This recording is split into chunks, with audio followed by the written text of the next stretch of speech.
Hello there. Welcome into a Thursday edition of the show. So glad to have you, whether you're listening on your radio, streaming the show online, or listening through the station app of your choice. Of course, we continue on with our first week with the show, both on Extra Sports 1300 and 740 KVOR. So regardless of which station you listen to, which website you go to, or which station app you download, you can listen to the show starting at 3 each and every weekday. If you want to go the app way, which is my preferred way of listening to both of these fine radio stations, just know that they are free to download and free to use, and they are sponsored by Diversus Health, mental health and well-being for all. It will be a veritable cornucopia of sports topics coming your way over the course of the program. Got a full 3 hours here, so a lot of breathing room. Mark Moses, my good friend, will be joining me coming up because there is coaching news out of Miami, and there is a college football team in Miami that's playing a big game tonight, and a team also in Florida did not fire their coach. There's just a lot going on right now when it comes to Florida and football. So I thought, who better to have on than Mark Moses, host of the Mark Moses Show, and that's coming up in less than 20 minutes. Former Packer great Amon Green will be my guest in hour number 2 to preview Saturday night's wild card tilt between the Packers and the Bears. And then, the rest of the time, it's you and me. If you want to text or call into the show, the number is the same in both of those places, 719-247-1313. We start today with the Denver Nuggets. And the legend of the Jokic-less Nuggets grows exponentially by the day. Now, last night's 114-110 win over the Boston Celtics may not go down in Colorado sports lore the way that the game against Philadelphia earlier this week did, because they had Aaron Gordon back, they had Christian Brown back, they had Jamal Murray back. But to me, it showcased what the bigger story has been this season with or without Nikola Jokic, and that is Jamal Murray. This season was always going to be about him. I know Jokic, MVPs, all that kind of stuff, but why this year is maybe different than previous, because Jokic is a through line, right? Every year is about Jokic. Can he win MVP? Is he the best in the world? All that stuff. There was extra attention by me and many on Jamal Murray. This was a big year for him. So the depth was a storyline. Jokic is a storyline. Adelman's a storyline. But Jamal Murray was always at the top of the list for me, because, among other reasons, outside of Nikola Jokic, he is the most consequential player to the Nuggets' title chances. The depth is nice. Aaron Gordon is great. If it's Jokic without the best of Jamal Murray, the Nuggets aren't dethroning the OKC Thunder. But with Jamal Murray, the guy that was right alongside Nikola Jokic putting up triple-doubles in the NBA playoffs 2 years ago, that team could potentially dethrone OKC. So he was the story before Jokic got hurt. And to me, last night, and really if you take all of these games in their totality and not just focus on Philly, I think Jamal Murray's been the story there as well. Since Nikola Jokic got hurt a little over a week ago against the Miami Heat, Jamal Murray has taken this opportunity as much as all these guys. Right? It's kind of this same thing. Jamal Murray's not the only story. He's not the only player taking this opportunity, but he is the most important one. But he is taking this opportunity like these other guys are doing to say, I am not just a byproduct of Nikola Jokic. I can do some things even without him, which is a perception that doesn't widely exist for Jamal Murray or for anyone on the Denver Nuggets for that matter. And last night, Jamal Murray put up 22 points, grabbed 8 rebounds, and dished out 17 assists, a career-high 17 assists. One game after he had 16 assists against the Brooklyn Nets. And not one of those was to Nikola Jokic, obviously. But doesn't that say something? That Jamal Murray is putting up career highs in assists without Nikola Jokic? Isn't that a little bit surprising? I think that it is. And the fact is, he was already having a career year with Jokic on the floor. With the Batman to his Robin. But even without him, and it's a small sample size, I know, but we're sitting here on Thursday. This is the sample size we got. He's keeping his scoring numbers exactly where they were before Jokic got hurt. And he's added about 4 assists and 4 rebounds to his nightly totals.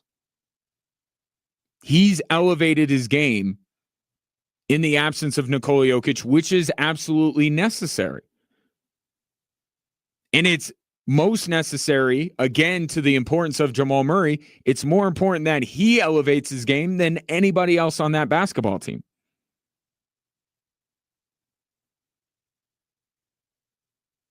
Yesterday, he told, or I don't know when he told Mark Spears this, but Mark Spears used to be on the Nuggets beat. Now he writes for Anscape. Might see Mark this weekend, by the way, in San Jose. That's not important to you. I just was thinking about it. He told Mark earlier this week in an article that was published in Anscape that he wants to be, quote, all-star, everything, scoring champ, MVP, all of it. That's what Jamal Murray still says he wants to be. Now, I don't know how possible the second two are. As well as he's scoring the basketball, he's not the NBA's leading scorer. And as long as he has Nikola Jokic on his team, it's going to be incredibly difficult for him to even garner MVP votes. But that really doesn't matter. It only matters that those are his goals, that he believes he is capable of those things. And what better time to showcase that you have the capability of being those things in an alternate universe where you're not playing with Nikola Jokic than to play the way Jamal Murray has without Nikola Jokic in this universe. This is a legacy year for Jamal Murray, regardless of what direction it has gone and will go the rest of the way. The inconsistency, the highest of highs, but also some pretty low lows with this guy. The injury, the heat pack, the Team Canada. But on the other side, the bubble, the title run. We're still, all these years later, trying to figure out who the real Jamal Murray is. Can we find what he is on a consistent basis? That's what this year was about. And it would ultimately, I think, define who he is as a player. And he has something to say about that. If it goes poorly, then it's, well, the bubble was the bubble and the title run was the title run, but Jamal Murray consistently is just not that player. Or if it goes the way it's going and continues to go this way, then it's all right. Maybe physically he was not right, which, by the way, is also on him. How many years now have the Denver Nuggets kind of in a sneaky way called him out and said, you got to be healthier. You got to be more available. You can't play yourself into shape.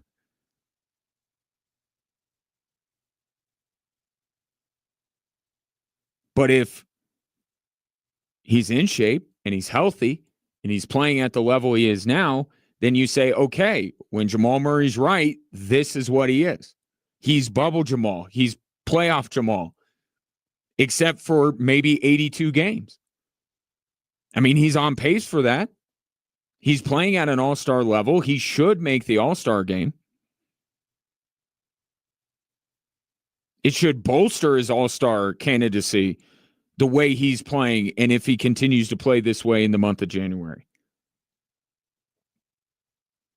To me, Jamal Murray's play was most notable before Jokic got hurt, and it's the most notable thing about the Denver Nuggets afterwards. But, as I said, he's not the only one. Peyton Watson last night dropped 30 as he continues to add to what has been a career year for him.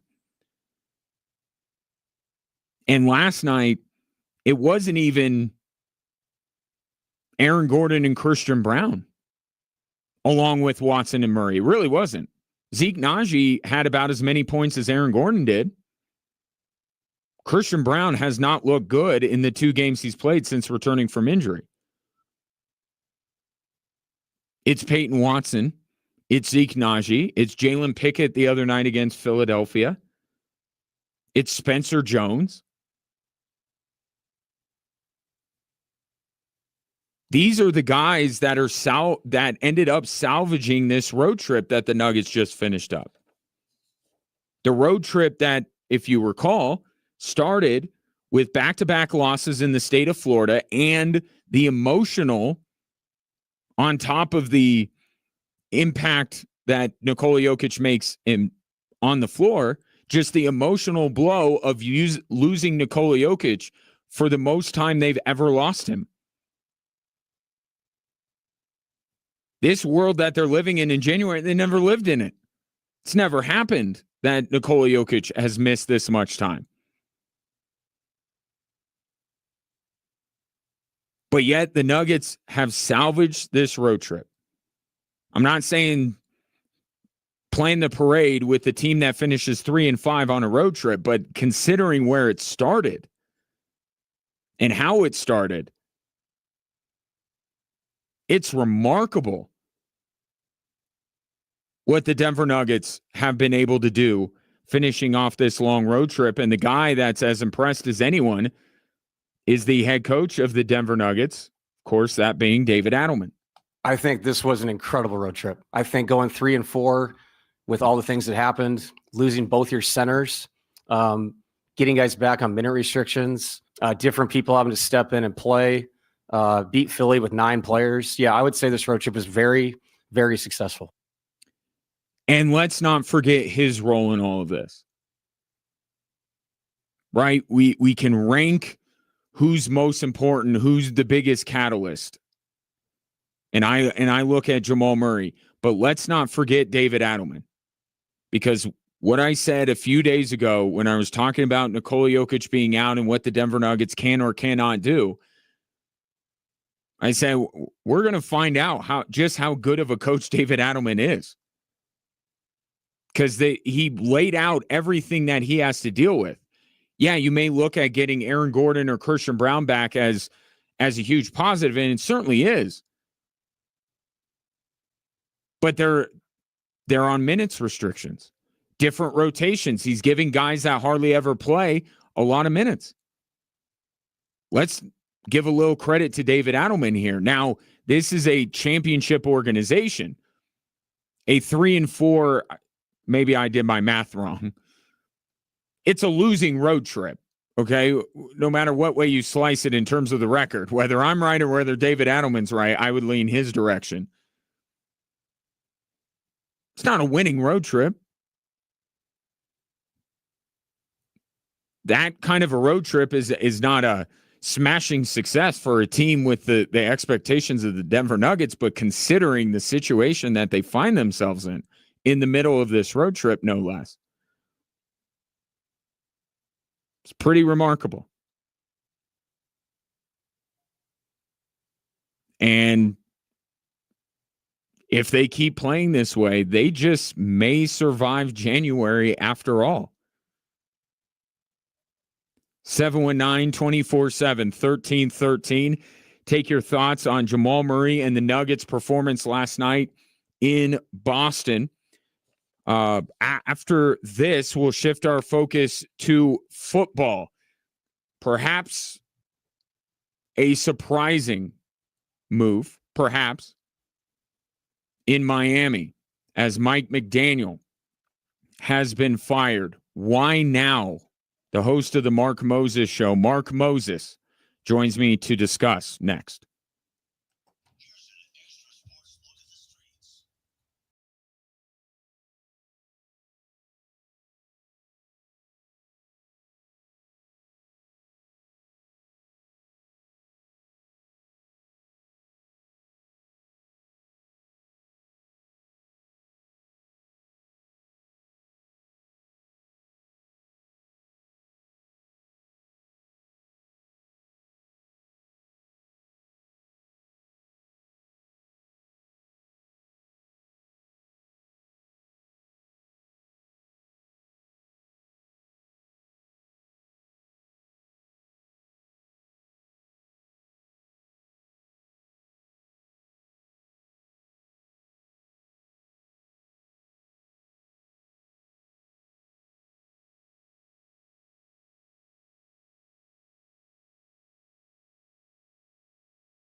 We may have to rename Black Monday to Black Week or something, because just when we think we're done with the coaching carousel, another spot opens up. Today, the Miami Dolphins have relieved Mike McDaniel of his duties.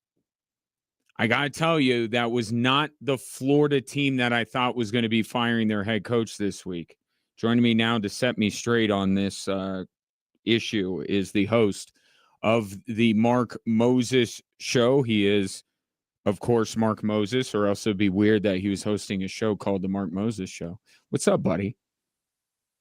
I am doing fine, buddy, and it's great seeing you. Usually, I know you're on the radio right now, but you've moved into the new technology of video streaming like I have, so I actually get to see the redness of this hair and beard. It is Andy Dalton beautiful. I love it, dude. It's great seeing you, and Happy New Year. Yeah, Happy New Year to you, buddy. It's been a while. So why now with McDaniel? All right. Here's what's interesting. I love this press release from the Dolphins where, and it's never easy with the Dolphins. Like there are 31 teams in the NFL, and there's whatever the hell's going on in South Florida. That's what it usually is. So it's funny. The owner, Stephen Ross, who's like 90, however old he is, maybe he was just playing golf. Maybe he was hanging out at Mar-a-Lago. Who knows what was going on? But now he finally got around to, oh, I better talk to this coach. Remember, they fired their general manager during the season. So you weren't sure about Mike McDaniel. And then you had the last-ditch effort by McDaniel during the season where I'm going to bench Tua, and then I'm going to prove to everyone that I can make any quarterback great outside of Tua, who we've paid $50 million to. Well, it was kind of a mixed bag with Quinn Ewers. And now, again, Stephen Ross finally – he doesn't care about your rules of Black Monday. He waited until Thursday to get this done. And I love how it was worded where they had a meeting. They probably went over what's your vision for the future? What do you want to do? And it probably wasn't what he wanted to hear. And you know what he wanted to hear?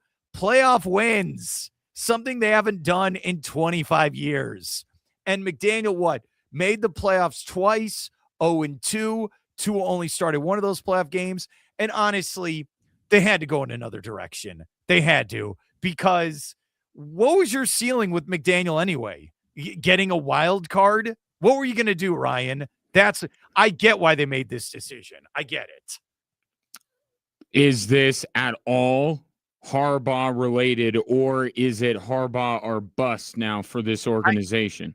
Okay, this is what I've been saying for the last 2 weeks. We've seen this year where you have a quarterback that you drafted, you better get him the right coach to make sure that your tandem of great coaching, offensive play calling, and a quarterback with a potential to win, that's got to be the tandem. You're seeing it right now in Denver. You got a great future Hall of Fame offensive coordinator style coach, and you got the quarterback in the draft. That's why you're winning. We're seeing this in Chicago. And the team, I-95 north of me in Jacksonville, Liam Cohen with Trevor Lawrence. Every owner in the NFL sees that, and they go, that's what we need. We got to get the right hot coach, and we got to get the right quarterback. Forget about we got the best pass rusher, best defensive back, running. No. Quarterback, head coach. That's what you got to figure out. Now, Harbaugh is the hottest name. He can have any job he wants. And if he wants to go to South Florida, Stephen Ross has deep pockets. He's going to have to overpay to get Harbaugh, and I think he might do it. I mean, remember, Ross was on the boat with Tom Brady when Brian Flores was still the coach. I want Tom Brady, my quarterback. This guy will go to extremes to get what he wants. So if he wants Harbaugh, he's going to have to open up that checkbook. But Mark Moses, host of the Mark Moses Show, Harbaugh doesn't fit your description of what the Dolphins need. Exactly, because that's the Dolphins. They don't know how to win. They don't know what they're doing. Okay, but I don't know if I'd go with Harbaugh if I'm the Dolphins, but I got to go. I have to figure out what am I going to do with Tua's contract, because I think he's still owed about $95 million.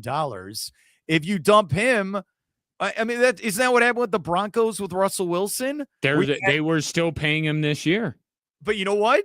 If you ask every Bronco fan who's listening right now, it was the right decision. You dumped him. Now we became a contender. If you still had Russell Wilson, where are you? Last place in the division? You made the right decision. The Dolphins are going to have to eat that contract.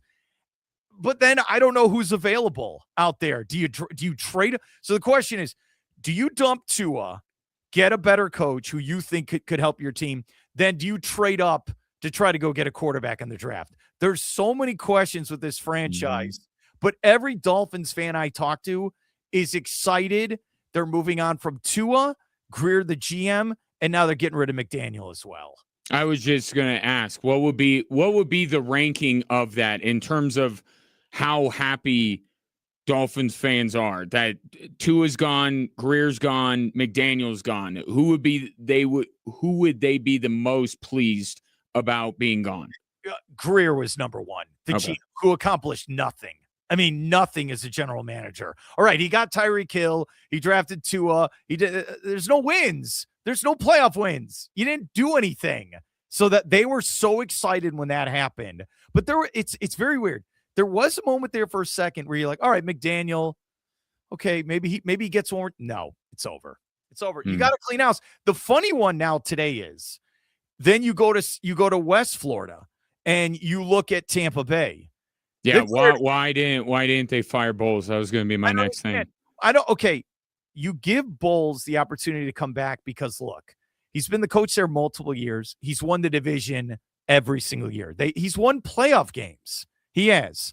The thing with him that's interesting is he keeps losing his offensive coordinator because we see this where Canales left him, goes to Carolina, built them into a division champ, even though that's, as we know, 8-9 division champ. Then he loses Liam Cohen. He goes to Jacksonville. Now they're going to the playoffs division champion. He's not had an offensive coordinator 2 years in a row. He's a defensive guy. But I'm with you. If you're going to fire everyone on the coaching staff except him, then why not just fire him as well? Why not just completely clean house? Well, and then in two, the game, well, you have to refresh my memory on who they played. But when Todd Bowles started like cursing at the podium, and isn't that a moment where a coach acts so out of character that he's trying to, summon whatever he has left motivation out of this team. And if it doesn't work, which it did not, that means, okay, he has no more bullets left in the chamber. He's out of ideas if he's going so completely against his character to be sitting up there dropping S-bombs every other word after a loss. Doesn't that seem like a guy that lost the locker room? They were, I believe, 6-2. And they were in first place, and Baker Mayfield was an MVP candidate. Now, injuries killed this team. They come out of the bye, and they just start losing to everyone. Like Philadelphia, New England, all these teams start beating. Buffalo embarrassed them up there in northern New York. Just embarrassed them. Then you're like, okay, you look at this schedule down the stretch. It's like, all right, well, we have an easy way to win the division like they've done the last 4 years. All right, we'll play New Orleans. We'll play Atlanta. We'll play Carolina. But then they're losing those games as well. He did lose the locker room. He did. And the number one thing Buccaneer insiders tell me is, he's a defensive guy. The defense looked old. They looked like a scheme that was out of date, and they just got exposed on the stretch. I'm kind of excited for Carolina. It's a younger team. Give them a chance to be competing in the playoffs. Now, I think they get killed by the Rams, but at least it was something different. And honestly, dude, the team that was playing the best on the stretch was that game we saw Sunday. Kirk Cousins in Atlanta, and then the Tyler Shuck, the rookie with New Orleans. It felt like those two teams should have gone for the division and not Carolina and Tampa down the stretch. So the whole thing is crazy. And if you would have told me, all right, so a year ago, this is where this story gets interesting. So Jaguars need a coach. They like Liam Cohen. They interview Liam Cohen. Then Tampa, they get desperate and they say, all right, we want to keep you as OC. We will make you the highest paid coordinator in the NFL. He's like, great, he'll do it. Then like 24 hours later, they're like, wait, where'd Liam go?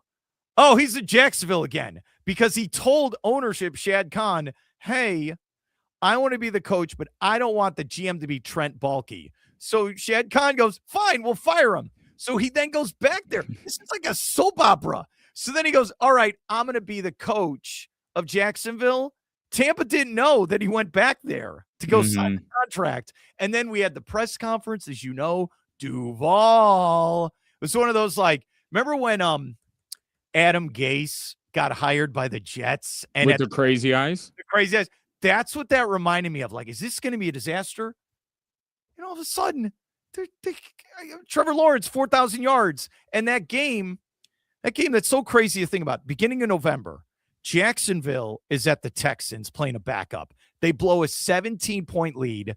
Texans get the win. Here's the craziest stat.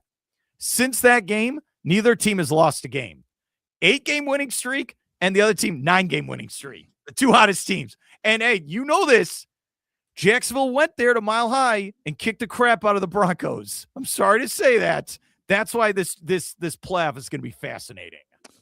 To that end, Mark Moses, host of the Mark Moses Show, my guest here on Drive Time Sports.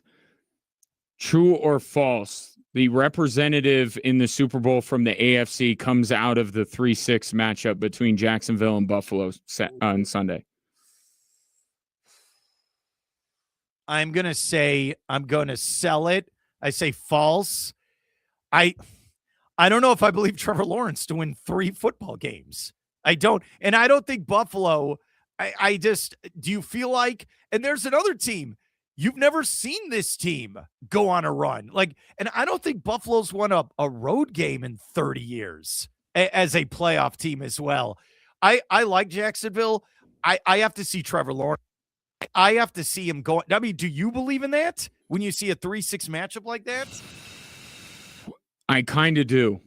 I have a strong feeling in my bones that the winner of that game is going to go to the Super Bowl. I think without Kansas City standing in Josh Allen's way, and I guess, do I really believe it, or do I just say, if not now, Buffalo's never going to win? Like, never, ever, ever, if not this year. So maybe that's what's kind of leading me down this road. But I kind of think that both teams are that proverbial team you don't want to play, and they're matching up, and the winner of that goes on.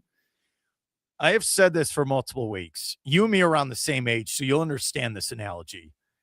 This season, where the Chiefs are out, it reminds me of the NBA in the 90s when Michael Jordan went to go play baseball. Mm-hmm. There are all these teams that are going, wait a minute, like the Pacers and the Knicks. Wait a minute. We can win now. No one's the Grim Reaper, the boogeyman's not in our way. There's no Patrick Mahomes. We can win. So, like, you were going into this weekend, all these teams, the Denver Broncos, the Patriots, the Jaguars, Bills, even the NFC, my Bears, like all these teams, Philadelphia, you could go on, the Seahawks. Everyone's thinking the same thing. Wait a minute. If we could just win this weekend, maybe we can make a run. That's why the Broncos getting the 1 seed, they only have to get 2 wins at home. And there's no Lamar Jackson. There's no Patrick Mahomes. We just need the ball to bounce our way. That's what's so exciting about this season, Ryan. Yeah, I will say the one difference with your analogy, I don't know if I love Jacksonville and Buffalo compared to everyone else. I don't know if I look at any one of these teams and actually would, under normal circumstances, love them. I think it is incredibly flawed group of AFC teams. And on the NFC side, I see just absolute wagons, top to bottom. Like, I would even take, San Francisco, that is unbelievably banged up. I may take them over all but maybe 2 of the teams in the AFC. I think the NFC is stacked, and I think the AFC is a bunch of flawed teams that somebody has to be the least flawed out of all of them. Okay.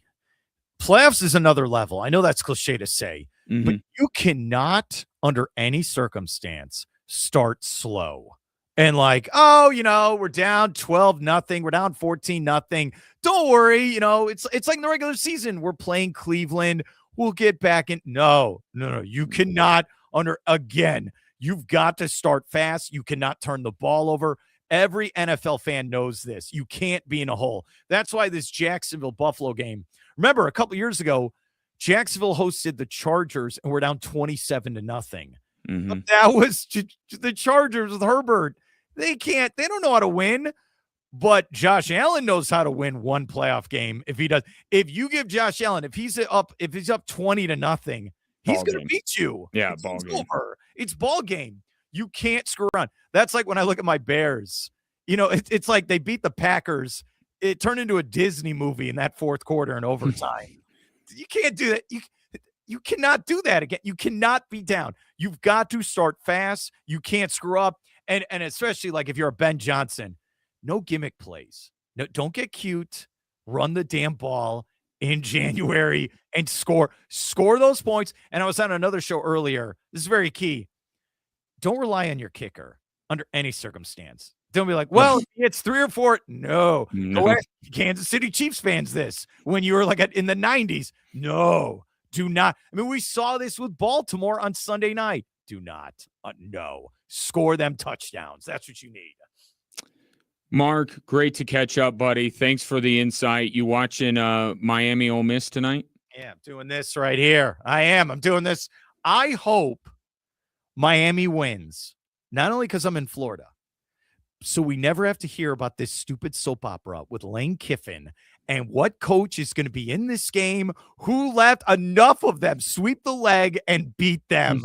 That's what I want to see. The Hurricanes, who, by the way, still can't win the ACC. Okay, can't win it. It's been 24 years. Or 20, however long it's been. Can't win it. But now they have a chance to go to the national title. What? I'm taking Miami. I'm taking Indiana. Who do you like? Hey man, I'm with you as far as your predictions. I think that that Miami defense is nasty, and I need to give Carson Beck his flowers.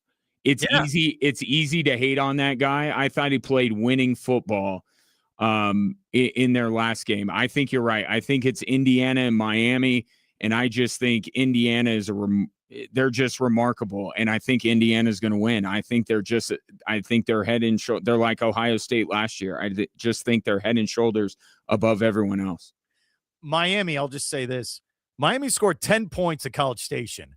Then at Ohio State, they got the pick 6. So the offense only scored 17 points. So they've only scored 27 points combined. And we've seen what Ole Miss can do where they can score 30 plus. So the question is, do you believe, like we love Miami's defense, do you believe their offense with Carson Beck, can they score 25 points or more in this game? That's my only concern. We'll find out in a couple 3 hours from now. Mark Moses, appreciate you, bud. Enjoy it. Yeah, you as well. Yep. See ya. That is Mark Moses, host of the Mark Moses Show. You can easy enough to find him, Mark Moses Show on X. And then I am one of the few lucky ones to be friends with him on Facebook, but he streams his show on Facebook. If you search Mark Moses, he'll come right up and you can watch his show, doing great stuff down there in Florida. We'll have more Drive Time Sports right after this on Extra Sports 1300 and 740 KVOR.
a while, does a great job with his radio show down there in Florida.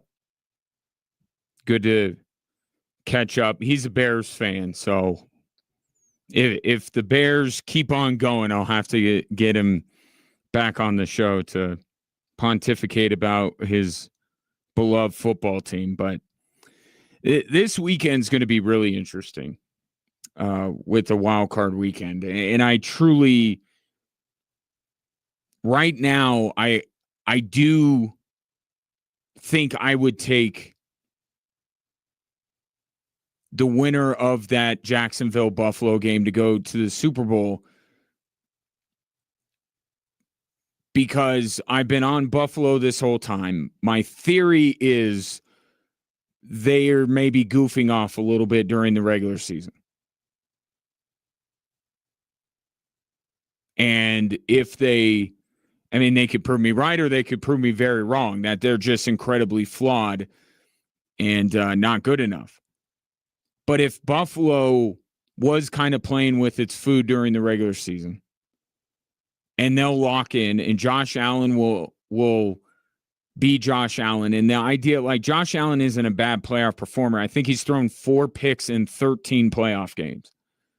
Like, it's not on him that they haven't beaten the Kansas City Chiefs. But if that Buffalo team shows up and Jacksonville still beats them, then I think that I buy more into Jacksonville. I think where I'm at is I'm on Buffalo. And then if Buffalo gets beat, then I got to kind of reassess my whole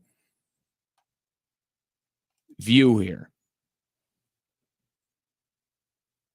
I mean, I will say this for Jacksonville, they kind of got the short end of the stick, because I think everyone else in the AFC is where I'm at with the Buffalo Bills in terms of, I don't think I want my team to play them.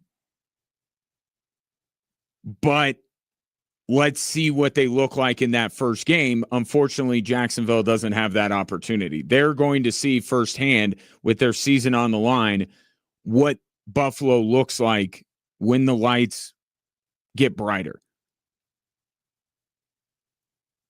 And maybe the Bills flop, but I just keep going back to it. 2 years ago, I thought for Buffalo, how is it going to be any better?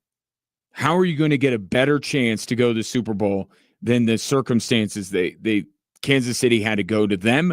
They had beaten them in the regular season. Josh Allen had certainly more weapons than he does now.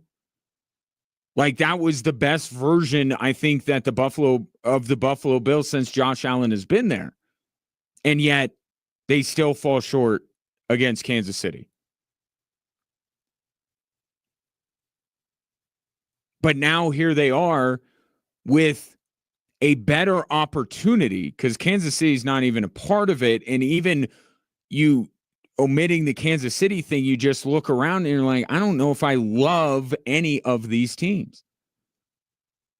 So it's almost like there's a weakened field or a better opportunity that is out there for Buffalo, but they're not better than they were, right? Like, they're not the best version of themselves either. I think that game, to me, is the game of the weekend. Absolutely fascinated to see how it all plays out. And then Mark's right about, Jacksonville. Like, they didn't just beat the Denver Broncos. They beat them down. That was a decisive win. So, yes, to go back into Mile High at some point and beat the Broncos, it's a different task. Okay? And it's going to be more difficult to do it the second time around, obviously, because the Broncos, now that's the only team they've lost to in like 3 months. I think they would love to. I think I saw an interview with Alex Singleton this week where I think he was beating around the bush. I don't think he mentioned them by name, but it was like there's one team that we really look forward to playing, and I think it's Jacksonville. That's the only thing standing between them and an even more impressive final 3 months of the season. So I get all that, but there's a gap that exists, I think, between the Denver Broncos and the Jacksonville Jaguars, and the Broncos are going to have to elevate their game quite a bit to be able to beat Jacksonville.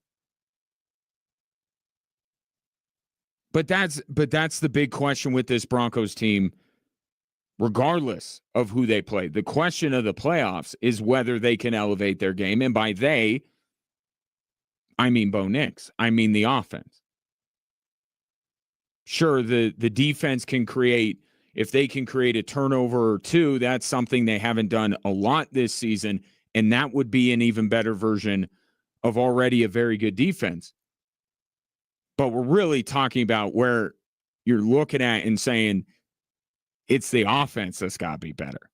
It's the offense. It's incumbent upon them to elevate their game. It shouldn't be on the defense. Another thing on the Broncos defense that they have to do to carry the Broncos offense to the Super Bowl. But this weekend's going to be very interesting. I'm interested to see Drake May on a playoff stage. And the NFC is loaded. I think all those games are going to be great. Amon Green, Green Bay Packer legend, will be my guest next hour. But in the more immediate future, if you want to bet on the Broncos' next matchup, there are odds for that. And it might surprise you which teams they are favored against and which one they would not be, based on the hypothetical odds. More after this.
Welcome in hour number 2 on this Thursday. Wish it was a little bit better weather outside. If you're out there driving, listening to the show on Extra Sports 1300 or 740 KVOR, first of all, I appreciate you doing that. And second, be safe out there.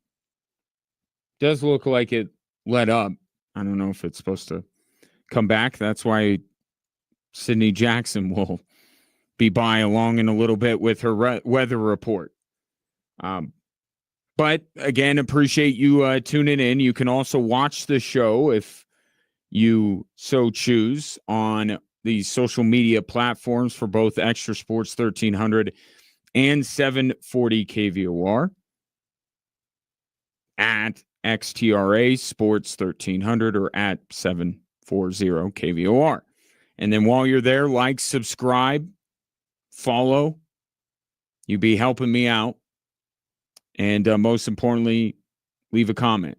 And I'll get to those over the course of the program. You can also call or text the show at 719-247-1313. We're not even to wild card weekend yet. But because the Broncos aren't playing, we got to look ahead. We got to get on with it. The football this weekend, let's get to it. Let's get on with it. And then let's have the Broncos get in the mix here. And that's where FanDuel has helped us out tremendously. Because FanDuel today has put out, in order to get your money, I mean, make no mistake about that, hypothetical, but also bettable odds and lines for next week's divisional round.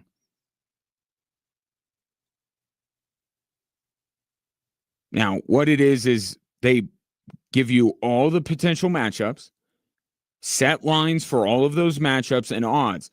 You can bet on those now. And if that matchup doesn't come to fruition, then the bet is off.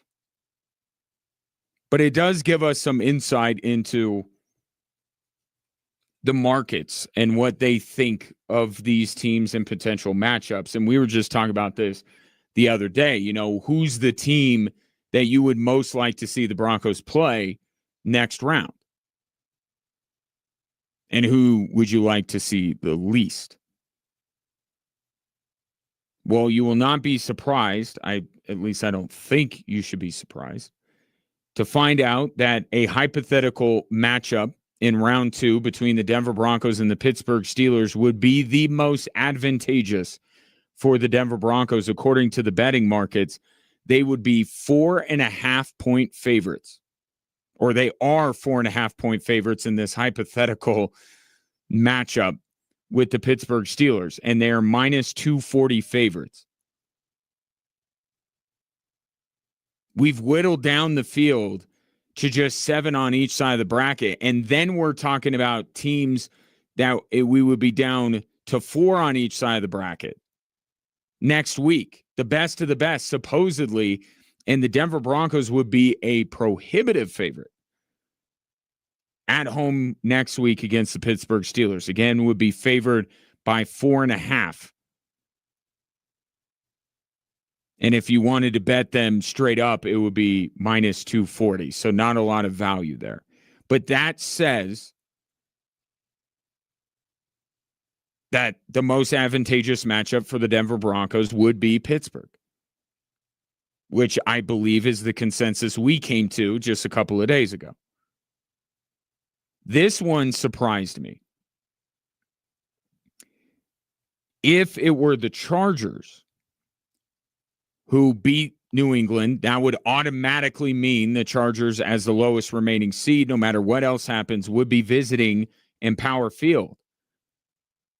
Denver would be 3-point favorites and would be minus 158 on the money line. That's a little surprising to me because I think a potential matchup in round 2 with the LA Chargers would be a little bit tricky for the Denver Broncos. it would be a different looking Chargers team visiting in Power Field than the one that just visited a few days ago. Yes. Most notably, Justin Herbert would be the quarterback.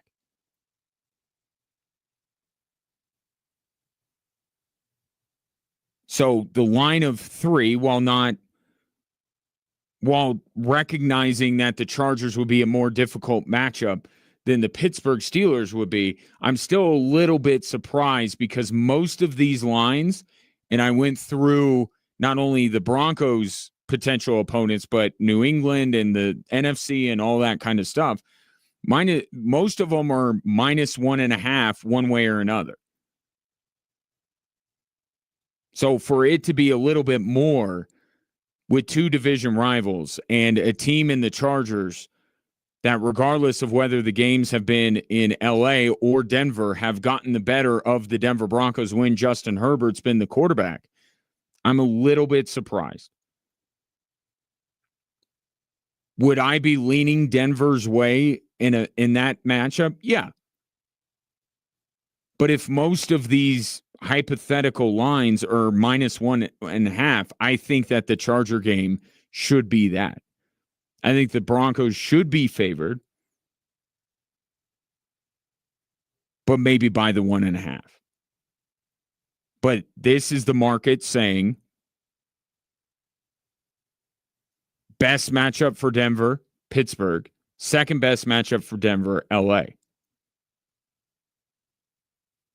They would be 1.5 point favorites if they were to host Houston, the 5 seed. And what would have to happen? New England wins, Jacksonville wins, Houston wins, Texans visit in Power Field. They would be 1.5 point favorites and -120 favorites on the money line. So that's a pretty close to straight up. I mean, that's home field. It used to be, home field's worth 3. The people I've talked to in the industry say that's not the standard anymore. It's more like 1.5. So basically a matchup between Denver and Houston is a toss-up. And the Broncos are laying the 1.5 because they're at home. And I think that's spot on. Because you can't go too far because we know who the Denver Broncos are.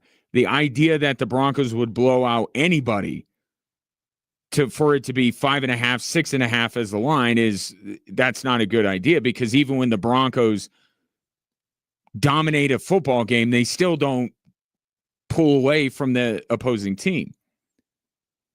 Denver, Houston, it feels right that that's a toss-up. Arguably the best 2 defenses in the league. 2 quarterbacks that the public kind of goes back and forth on depending on the week. Or if one guy is on a super long winning streak like Bo Nix was and like CJ Stroud is on now. The battle of wits, perhaps, between Sean Payton and DeMeco Ryans. So I buy that. Not a terrible trip for Houston to make. I think that that's probably the best one. The most accurate line to say that Denver and Houston as foes are a toss-up. And this is where home field makes the difference. Broncos -1.5. And the only other matchup that they could possibly have in the divisional round is against Buffalo. The Denver Broncos, I'm having trouble with the tense. Do I say they are or they would be? Because you can bet on this right now. So this is the opening line, is it not? Because if you bet on this and Buffalo ends up being the matchup for Denver, your bet is locked in. That's your bet. So this is the line. The Broncos would be 1.5 point underdogs against the Buffalo Bills in Denver. And they would be +102.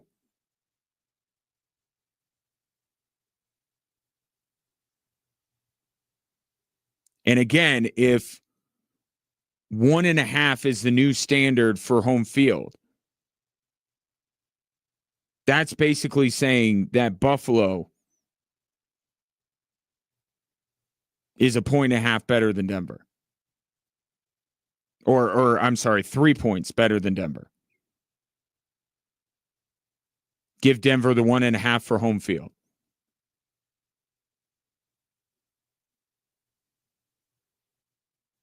So that, but that speaks to what I was talking about earlier.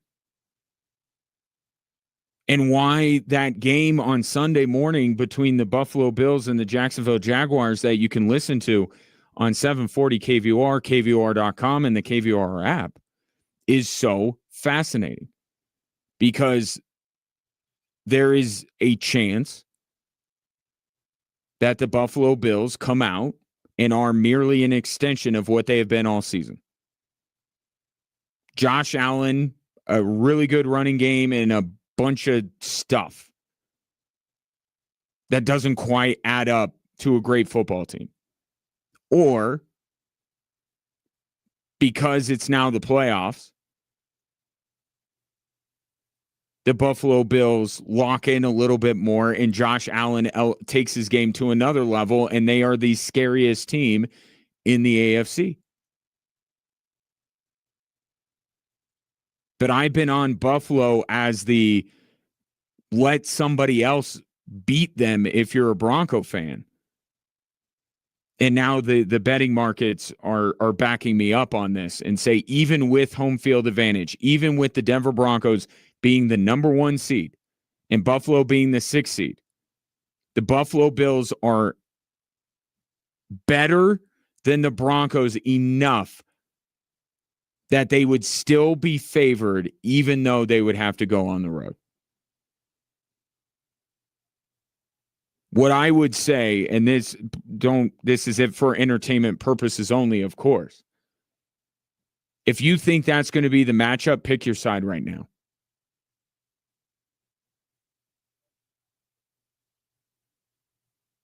That's what I would say, because I think, there's a chance that this line doesn't even exist if Jacksonville beats them. But to me, that looks like a line that's going to go more Buffalo's way if they come out and look like the Bills of old.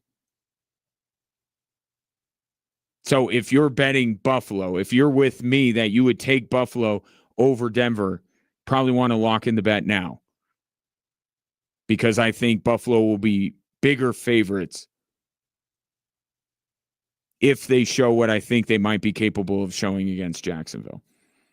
But it's an interesting exercise. I know they're just trying to get your money, but for show content, it is interesting. Another thing I found interesting, New England can play a lot of these same teams, 2 of them, right? New England could play Houston, or New England could play Pittsburgh.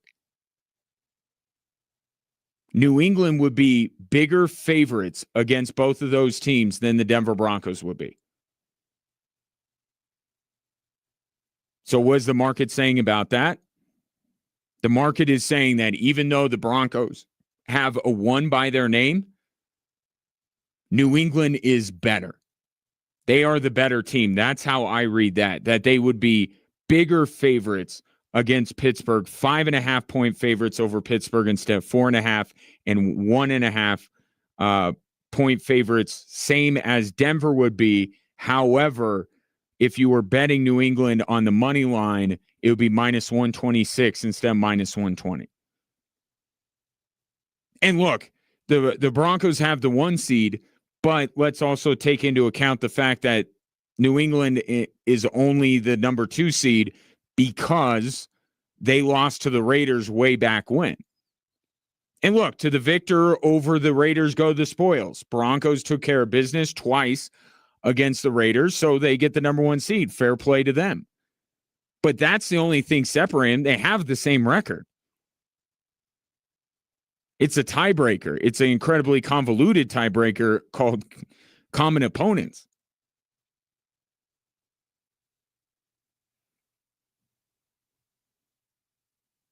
But here's the good news out of all this if you're a Broncos fan.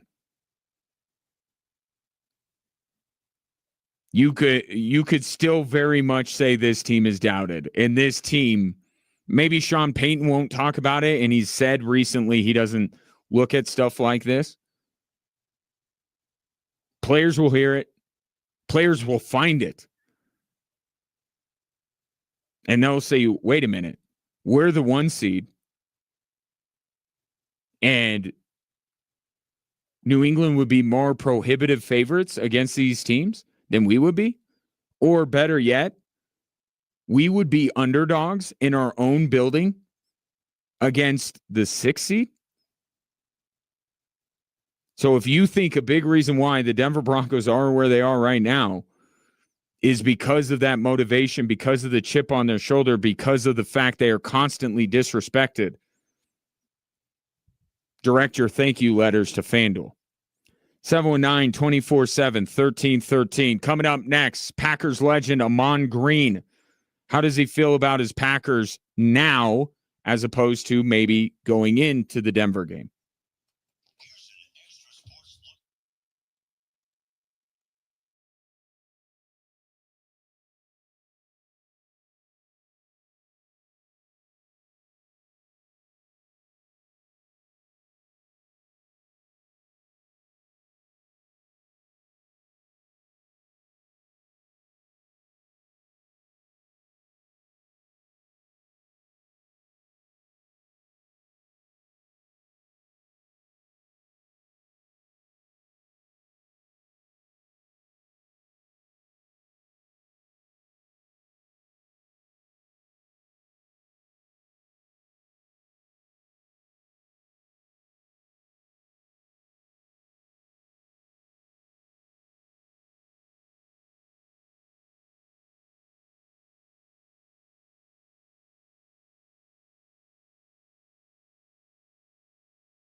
Well, the NFL coaching carousel continues to turn and is adding more spots as we go along. Today, Mike McDaniel is no longer the head coach of the Miami Dolphins, as Stephen Ross made the decision to let him go. I'll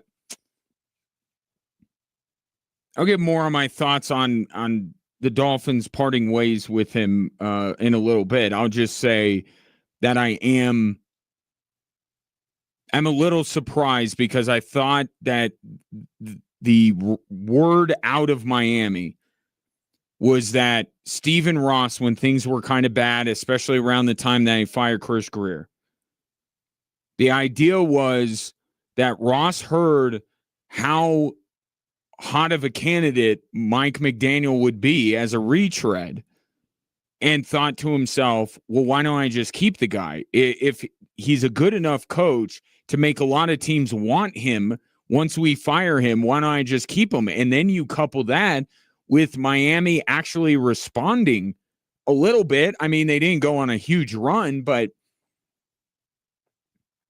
I am a little bit surprised. But as Mark Moses, who joined me in hour number one, says, it's 31 teams and then whatever the heck is going on in South Florida.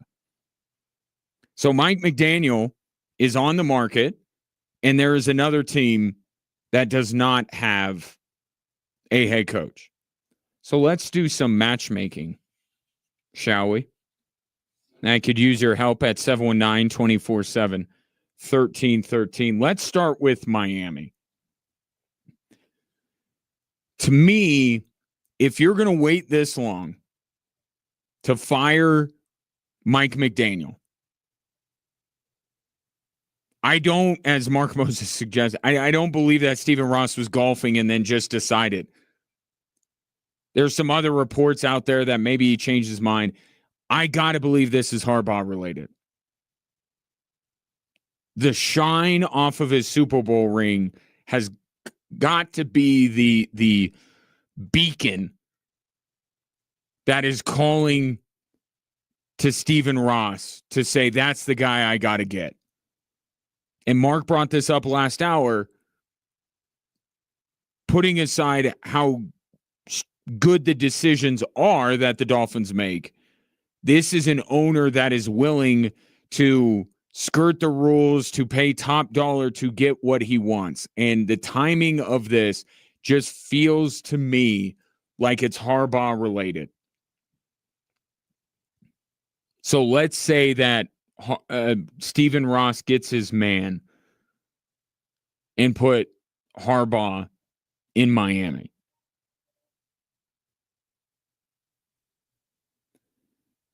Then where does Mike McDaniel end up? If he ends up getting a head coaching gig at all. If I were advising Mike McDaniel, and I'm sure he wants to be a head coach again in the NFL. To me, if Baltimore does not offer him the job, I take a coordinator job. If I'm Mike McDaniel, because I do believe that he's going to be a hot second chance retread candidate, however you want to phrase it. If I think he needs to be choosy, because we've said this before, that a guy that gets fired always going to be hired again soon.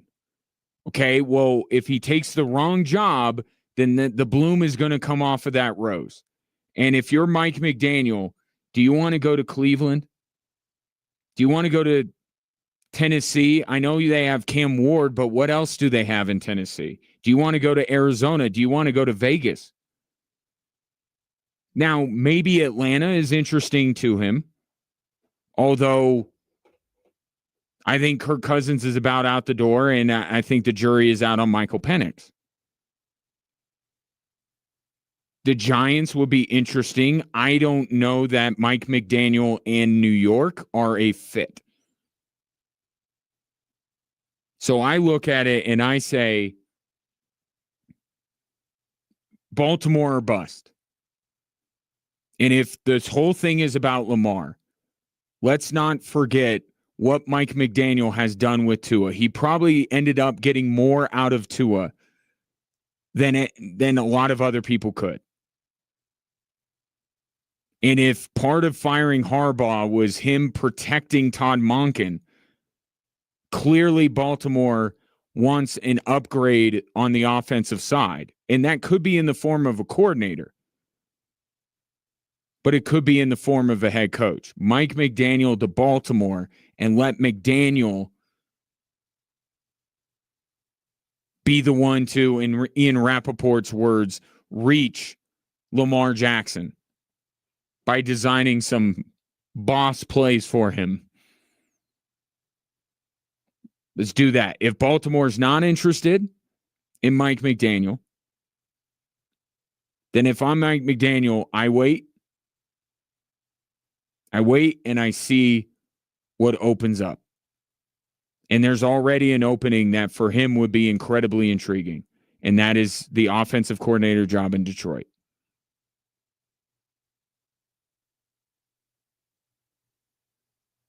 That makes a ton of sense as well.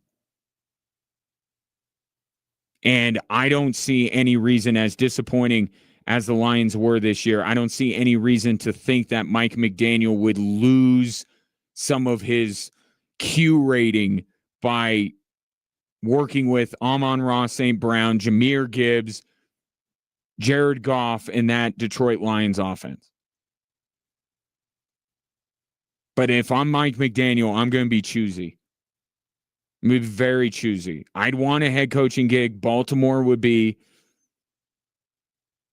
I think, the place that's open right now that I would be most interested in. But if not, being the OC on the Detroit Lions wouldn't be a bad gig either. Here's the one that I want to throw out there and see what you think. And I'm matchmaking. I'm not predicting. I'm matchmaking. I'm saying who fits where.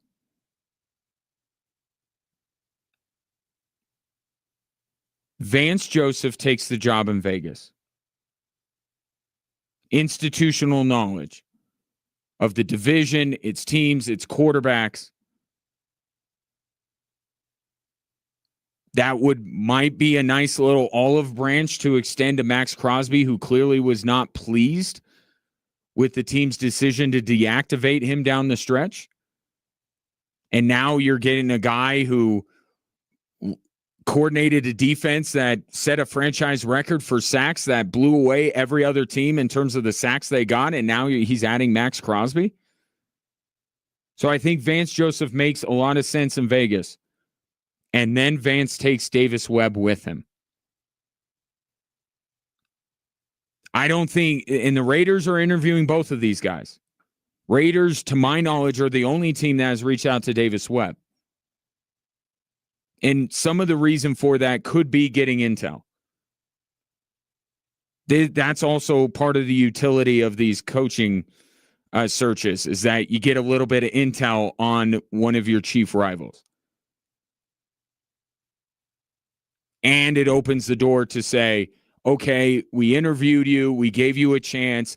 It's not the right fit for you to lead our football team, but hey, we would love to have you as our offensive coordinator. And who better for Davis Webb to be the OC under than Vance Joseph? How about that? How about the Raiders poaching Vance Joseph and Davis Webb?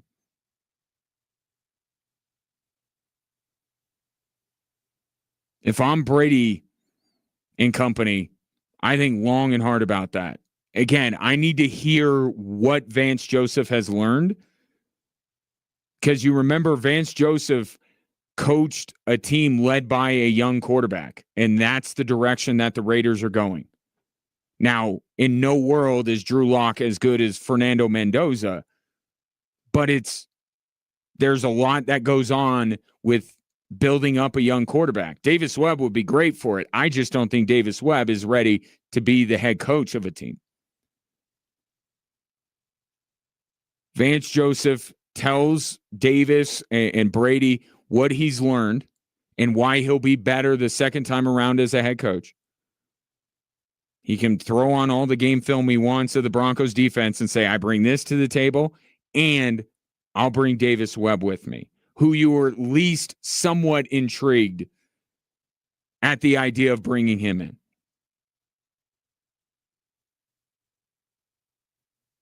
Talk about winning the day over a division rival. Poaching their defensive coordinator and their young up-and-coming QB coach that is a little bit stuck where he is because Joe Lombardi is the offensive coordinator and Sean Payton is always going to call plays.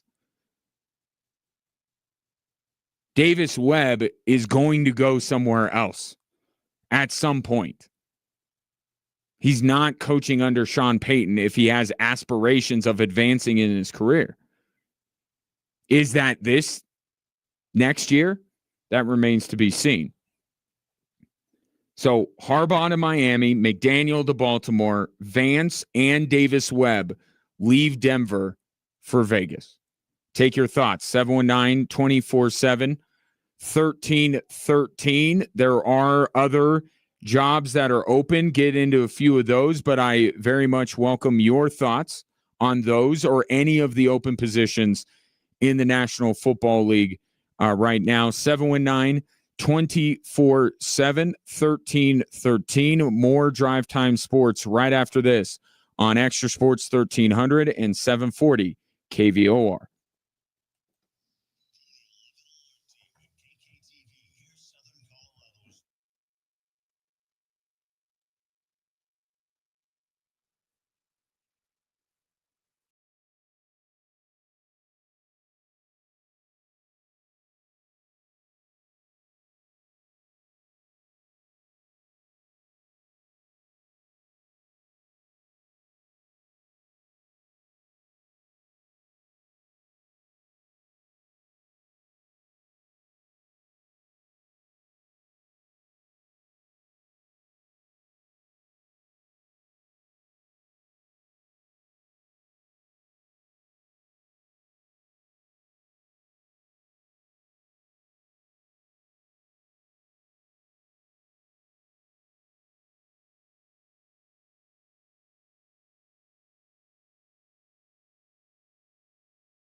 We are matchmaking for NFL teams as the Dolphins today fired Mike McDaniel, bringing the total number of openings to 8 in the National Football League. I got some of the more interesting openings done. I have Harbaugh landing in Miami. I think that's the fit. Again, we're doing fit here, not predictions. I'm not an insider. Although Mark Moses joined me on the show last hour and kind of intimated that Stephen Ross is going to go all in on trying to get John Harbaugh.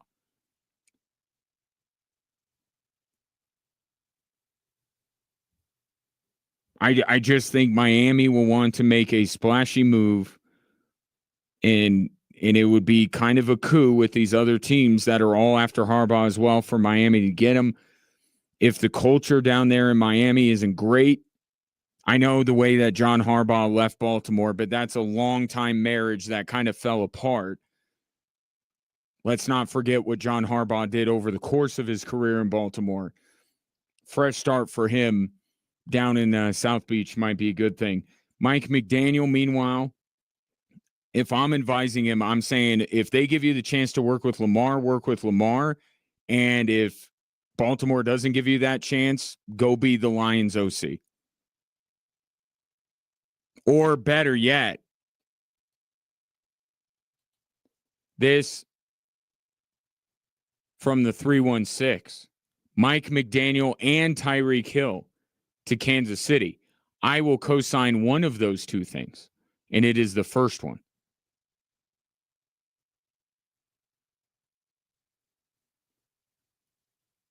I don't want Tyreek Hill back in Kansas City. I'm okay with that.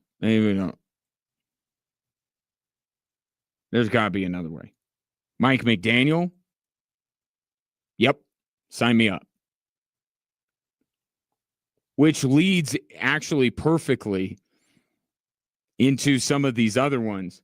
And this is, again, we're matchmaking. I'm not predicting. I'm just being, for this one, incredibly selfish. I want Matt Nagy to get the job in Tennessee.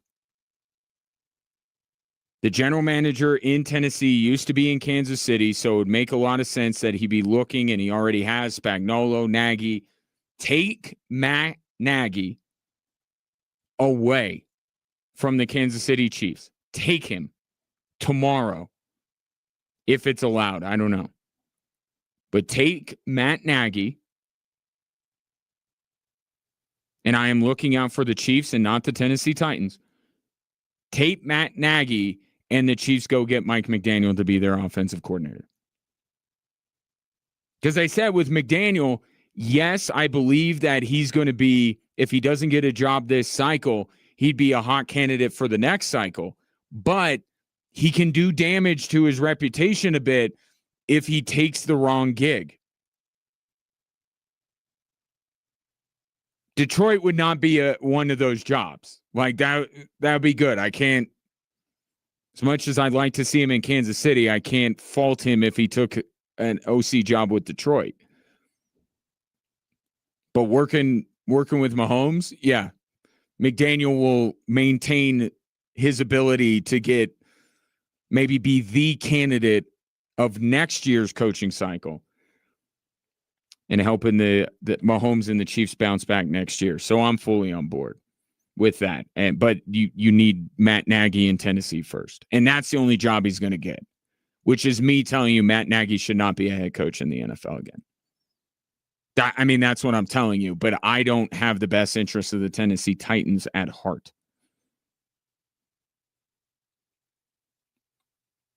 This one coming in from Albert, Brian Flores to the Raiders. I think you're on the right track.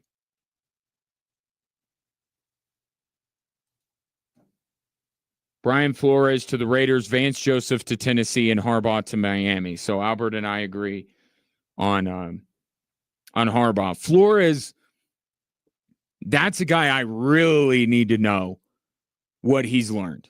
I really need to know how he's going to be a better head coach the second time around, even more so than Vance Joseph. Because, like, with Vance in Denver, he just was in over his skis. He just couldn't handle it. Brian Flores, things got messy. And I'm not even talking about, his, lawsuit with the NFL. That's not what I'm talking about. I'm talking about the way he handled Tua was awful. And there are a lot of reports that came out during his time in Miami that this guy, and it's guys from that, that Belichick tree, that New England Vrabel. That's why Vrabel is so interesting, because he's just not that way. Like, all these other guys want to be like dictators. And the person I'm thinking of first and foremost when it comes to off of Bill Belichick's coaching tree, taking a head coaching gig, which is also probably the reason why Vegas doesn't go Brian Flores. But, I mean, his acumen on the defensive side of the football, I mean, that's not in question here. Vance to Tennessee, I could see that. In fact, I think that the Vegas thing is very possible. But in a world where Vegas goes a different direction, I could see Vance Joseph ending up in Tennessee. Because really what I suggested with Vance Joseph and Davis Webb, that could be in Arizona, that could be in Tennessee, that could be in New York, that could be any of these places.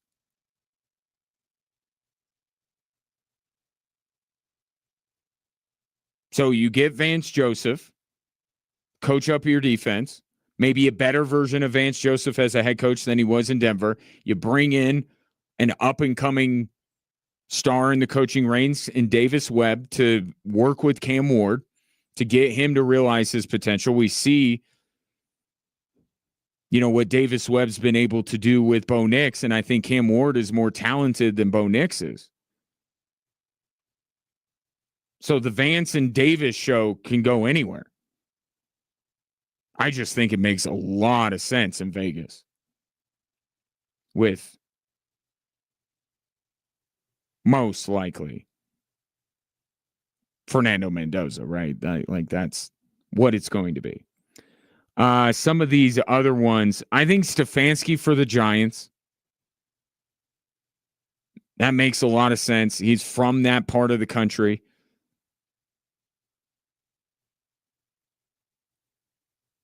Which I think tugs at you. It's you work with Jackson Dart. I'm not totally sold on Jackson Dart, but I think it's a fun project that someone like Kevin Stefanski would be interested in undertaking. The Atlanta Falcons, which I don't know. At some point, we got to retire the idea that the Atlanta Falcons are a great job. Because either they keep making the wrong decision or Atlanta's not as good of a situation as we all believed it to be. But it's like, I'm kind of still there. I don't know how much I love Penix, but Bijan Robinson, arguably the best running back in football. Some of the other skill positions they have pass rushers. They're in a division that it wouldn't take too much to end up there. And Mark Moses, who joined me last hour, said that the better teams down the stretch, the teams that by the end of the year looked better than Tampa and Carolina, were Atlanta and New Orleans. So I think I think Atlanta's still interesting. If this hire doesn't work, then we got to be done with Atlanta being this great job, because they've tried it a lot of different ways and it hasn't worked. How about Clint Kubiak for that job? Son of Gary, coordinating the Seattle Seahawks offense right now, maybe to the Super Bowl. Sam Darnold, questions about whether Seattle was going to replicate what Minnesota was, and they certainly did with Kubiak. You remember 2 years ago, the New Orleans Saints came out and were, or was that 3 years ago? But Kubiak, the first week, they were that year's version of the Colts. Like they're scoring a ton of points and they fell off, but clearly Kubiak has honed his game a little bit, and he's had a tremendous season with Seattle. And one thing he knows how to do is get the ball to his playmakers. The season that Jackson Smith and Jigba has had shows that Clint Kubiak doesn't overthink things. I got that guy. I want to get him the ball. Kubiak would also be a good fit in Arizona. I just think that Atlanta is the better job. But getting somebody to coach up and scheme the offense to be able to get Marvin Harrison Jr. the ball would be good too. But I'll go Clint Kubiak in Atlanta. And who's that leave? Arizona. With all due respect, I don't really care who Arizona gets. It is clear they are so far away. So they got to go coordinator route. Harbaugh's not taking that job, and there aren't guys like McDaniel and Vance Joseph, other than Vance Joseph's ties to Arizona, that organization. I don't know. Maybe he likes living there. I mean, he came back to Denver, right? Came back to Denver. But if I'm Vance Joseph, I don't know why because this could be the last shot for him. Stefanski, same way. Harbaugh. I mean, all of these guys that have already been head coaches, why would you go to Arizona? So they got to go the coordinator route. I'll go Mike LaFleur. Why Mike LaFleur? Well, because he's an offensive coordinator as opposed to Jonathan Gannon, who is a defensive guy coming over from Philadelphia. And he's been coaching under Sean McVay. So it is forget names. It is the most like building your ideal candidate. Have they coached under Shanahan? Have they coached under McVay? Yes. Okay, we want him. Mike LaFleur, the Rams offensive coordinator. Now, they could go the defensive side as well with Shula, but teams tend to want to go from one side of the football to the other. And to go from Gannon, who is a defensive guy, to Shula, who's a defensive guy, I don't see it. So how about Mike LaFleur, the Rams offensive coordinator? And then that leaves Cleveland. How about Mike McCarthy comes out of retirement? Take that job. It's safe, makes sense. It's not like Cleveland's going to be the best job out there. Seems like a good fit. Mike McCarthy and the Cleveland Browns. Take your thoughts, 719-24-7,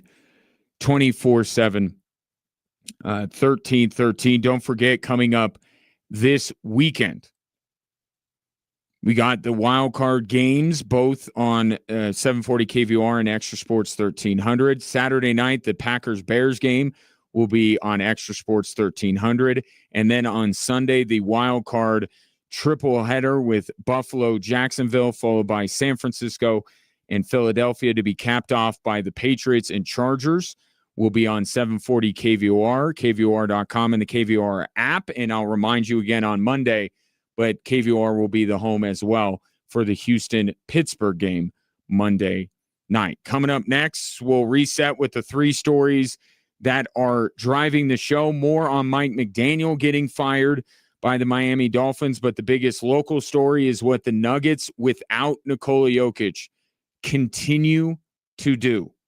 And they did it again last night in Boston. More Drive Time Sports next on Extra Sports 1300 and 740 KVOR.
Hello there. Welcome in hour 3 on this Thursday. Great to have you on Extra Sports 1300 and 740 KVOR, as well as the websites and apps for those to find radio stations. The apps, whether it be Extra Sports 1300 or 740 KVOR, are sponsored by Diversus Health, mental health, and well-being for all. Speaking of well-being, stay safe out on the roads there. Let me know if the plows are clearing a path here. And I got to get to, take my kids places. I got to go to DIA tomorrow. And I'm not the only one, and I'm probably have it easier than some people do. But, man, now the snow. Now the snow. We'll get through it, right? We always do. 719-247-1313 is the number if you want to call or text into the show. Perhaps you have some thoughts on these, which are the 3 stories that are driving the show. Not that. Where did my fancy opening go for what's driving the show? It is gone. No, here it is. Technical difficulties. Now let's go. That's more like it.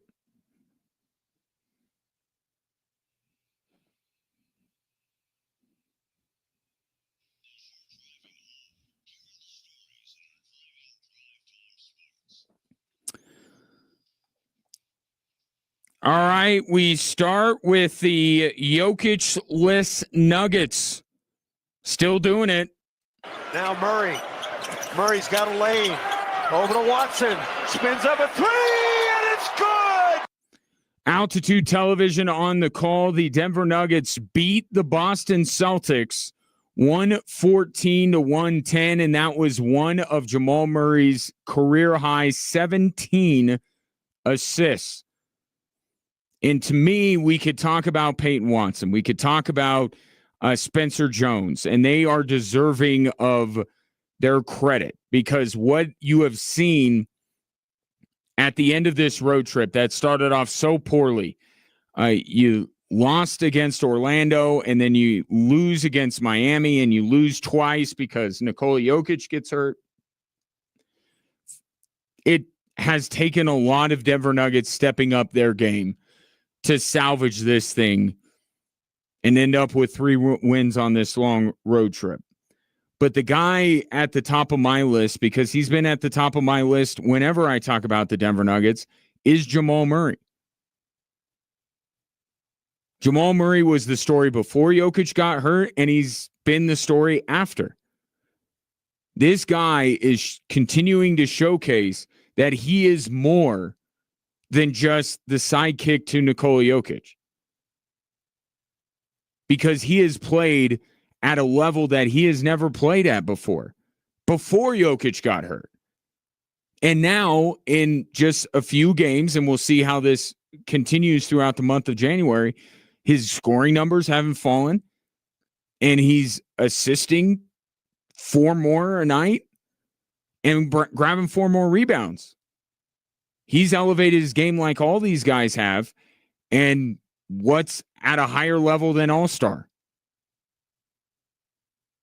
Because Jamal Murray was playing at All-Star level with Jokic, his numbers are better without him. But this is what you want to see from Jamal Murray. Nobody wants this circumstance, but it's been so positive for him. Now stress testing it a little bit. I'm not saying wear the guy out, but I'm curious to see how Jamal Murray performs continually throughout the season and in some different situations. And at every juncture that I tune in for that, Jamal Murray plays great. And he is now leading. He's the alpha. He's the guy. He's Batman.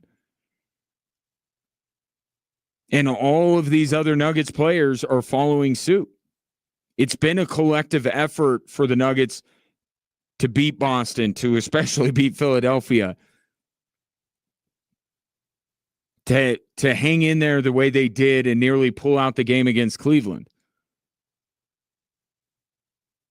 But Jamal Murray stands out to me in the way he is playing. 17 assists. He had 16 against Brooklyn. Nuggets maybe, just maybe, might survive January after all. Although the West is still very congested and one loss could drop the Nuggets 2 or 3 spots.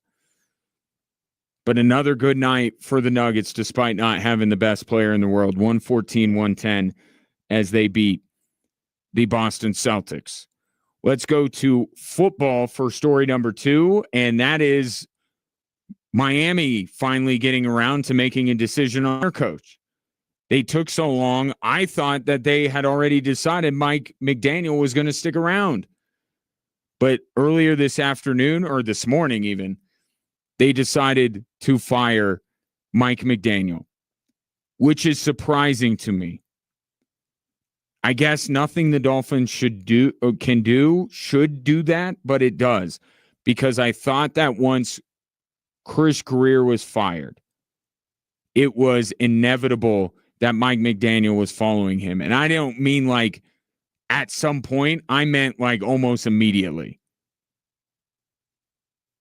And Mike McDaniel hung on, and I thought that the Dolphins responded. He got a little bit of something out of Quinn Ewers, and I thought he was able to show that maybe he didn't completely lose the locker room, that it was maybe more the collection of talent than the guy trying to coach up the talent.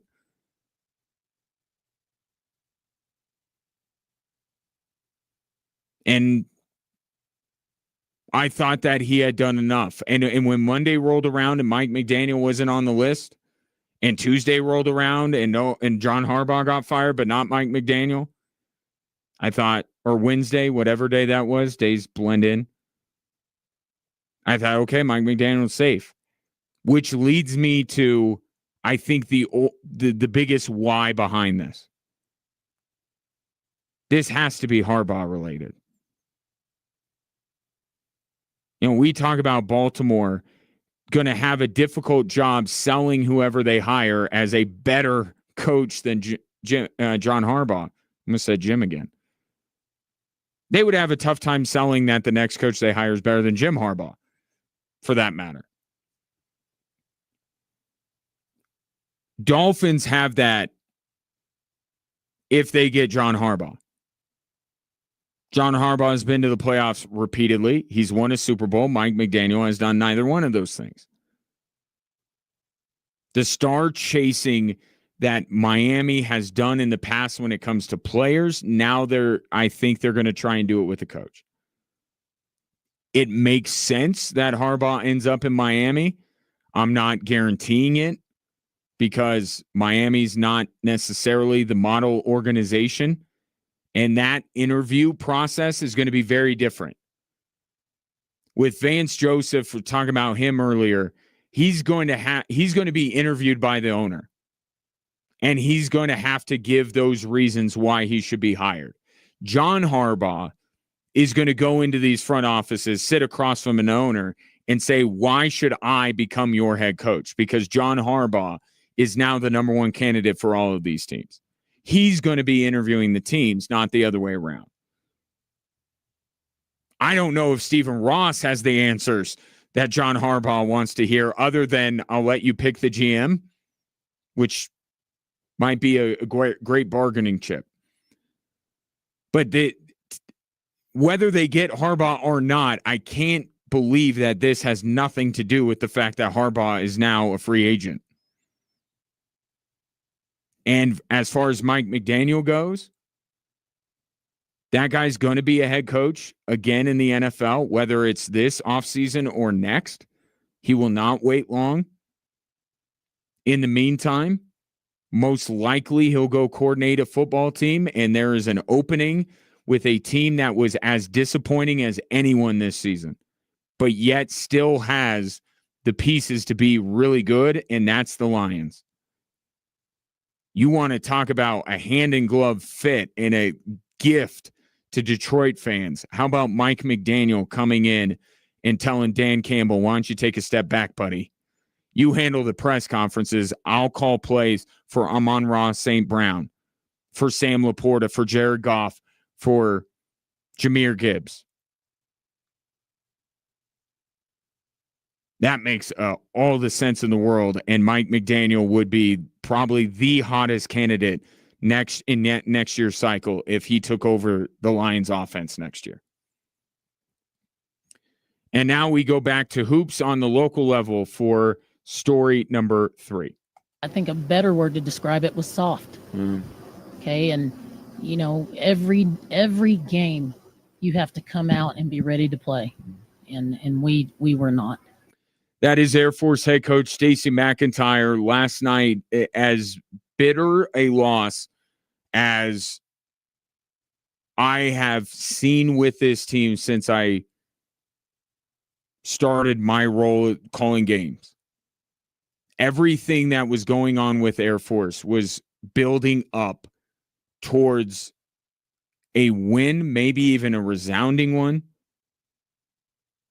And where the Falcons say what we see we've realized the same thing that you've realized. The fact that we were able to smother both UNLV and San Diego State defensively, the fact that our head coach thinks we're closer to the top of the conference than maybe we previously realized, the way they could show that is by coming out last night and beating Boise State. Still a very good team. I don't want to take too much credit away from the Broncos. They came in and they were ready. But you heard it right there from Stacey McIntyre. Her team was not ready to play, and they got pushed around a little bit. And they lose 70-59. And the potential of this team goes another night unrealized. I see it. I do. And this is not just me because I'm the play-by-play guy for the team. Look, I hope they win every game. I root for them to win every game. But I don't always talk about this team in the way that I am talking about this year's version of this team. They are as prepared as far as the game plan on a night-to-night basis as any team in the Mountain West. They have one of the Mountain West's best players in Milani Perry and Jada McNabb. They got talent. They have depth.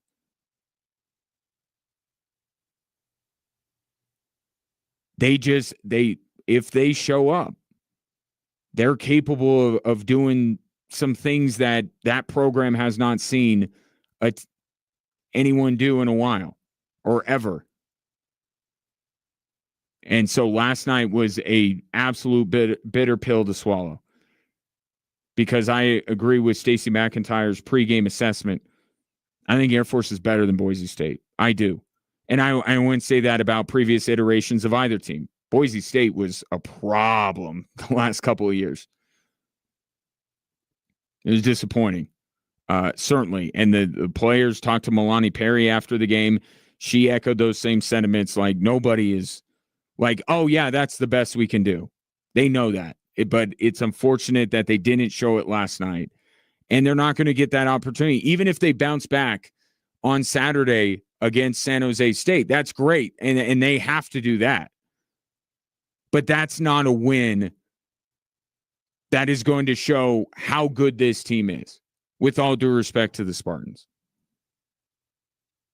Boise State was one of those games. CSU, a week from yesterday, will be one of those games. Perhaps getting over the hump of the Wyoming Cowgirls would be one of those wins. But for this team to show to the conference, hey, this is who we are, in a win, that's going to be put on hold for another week. But the task at hand for Saturday is show up, start fast, and just put that team away. because they're absolutely capable of doing it. Boise State's a good team. I expected that game to be back and forth. If Air Force comes out the way they should against San Jose State, it will not be a back and forth game. And then you recalibrate and get ready for CSU at Clune Arena on Wednesday. 719-247-1313. Take your thoughts on the three stories that are driving the show. Coming up next, John Elway with, shall we say, a reimagining of his tenure as the Broncos general manager.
719-247-1313.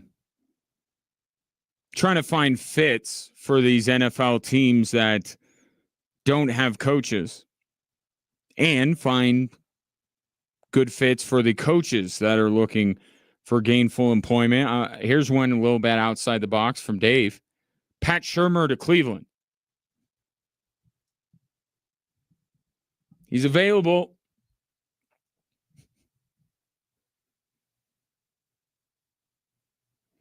But it would never happen. But let's play this game a little bit.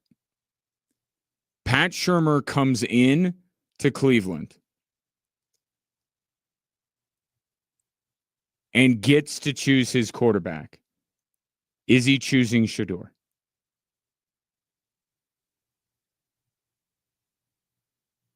I'd almost just like to see it just because of how fascinating that would be. That Pat Shurmur would be leading up an organization, and he doesn't have Deion there. And there's another one. How about Deion Sanders to Cleveland? Let's start up that stuff again. So Deion Sanders can say, there's no way I'm going to the NFL, and all that stuff that he said a billion times. Pat Shurmur is allowed. Jimmy Haslam brings him in and says, do you like the bird in the hand, or do you like the well, it's not two in the bush, but well, I guess it is the two in the draft. I would be curious what Pat Shurmur would do. Now, if Shedeur Sanders all of a sudden had Lamar Jackson's power in Cleveland, would Shedeur endorse the hiring of Pat Shurmur? That's maybe an even more interesting question there, but one that's even in a weirder alternate universe, because he would not have that power at all. I like where your head's at, Dave.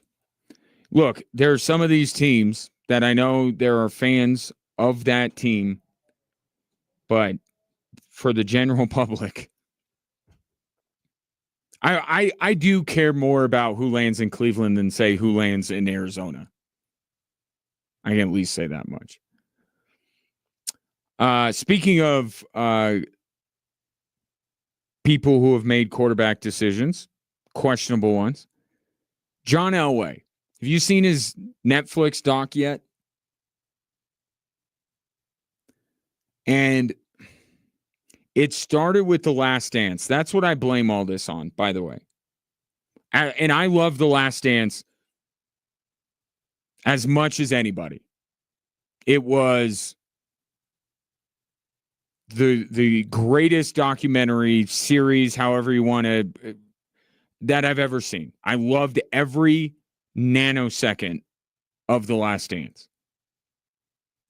But what The Last Dance has done is twofold. One, it has spawned a lot more documentaries, which, you know, I read nonfiction. I don't read fiction.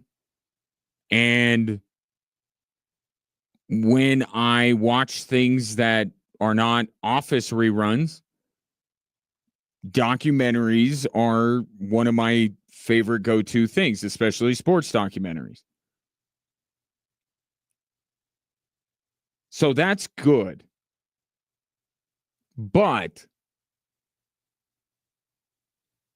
The Last Dance did something. I think it changed the documentary business from being what really happened, the good, the bad, and the ugly, just laying it all out there without comment, just this is what happened. You want to know what happened? This is what happened. Pull no punches. And then now so many documentaries are PR vehicles. Or the documentary subjects only want to lend their perspective in the documentary if they are able to control the narrative. One thing I know about the Elway documentary, which I have not seen, it's been on my list, I just haven't had the time. There's not a lot about his general manager days. That's what I've been told. And if you've watched it, you can tell me whether that's right or wrong. But I have been told that there's not a lot on him being a general manager. Wouldn't that be, I'm not saying that's more important than his playing career, but does it deserve a little bit more than just a nod of, oh yeah, by the way, he became a general manager of the Broncos? I would think so. What John Elway did is rare. For someone to have the playing career he did and then have the success that he had as a general manager. I know how it ended.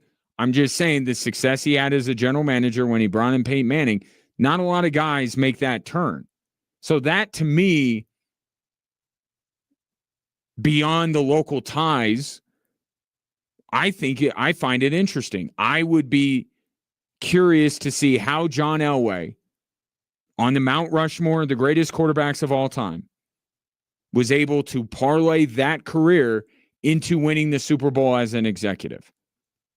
And what about John Elway allowed him to be able to do that?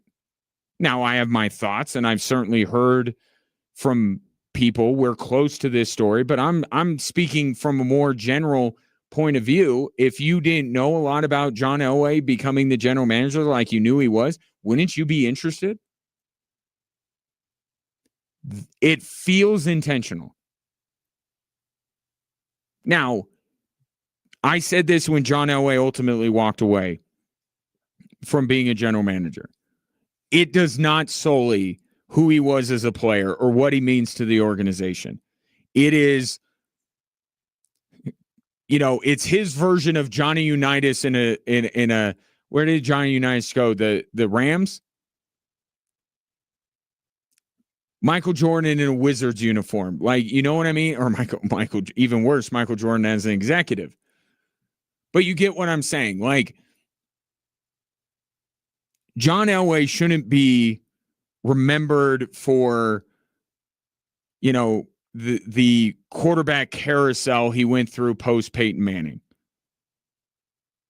And even him bringing Peyton Manning to Denver does not even overshadow what he did as a player. What he did as a player was far more meaningful and consequential and more to his legacy as a Denver Bronco than anything he did as a GM. But he had success as a general manager, and a bad few years at the end of it. I said when he walked away, that's going to be like a little sentence at the end of it. And that's not what I'm, you can talk about John Elway being a general manager and be, complimentary and show all the good he did. Not saying you have to dwell on Drew Lock or Paxton Lynch or Case Keenum.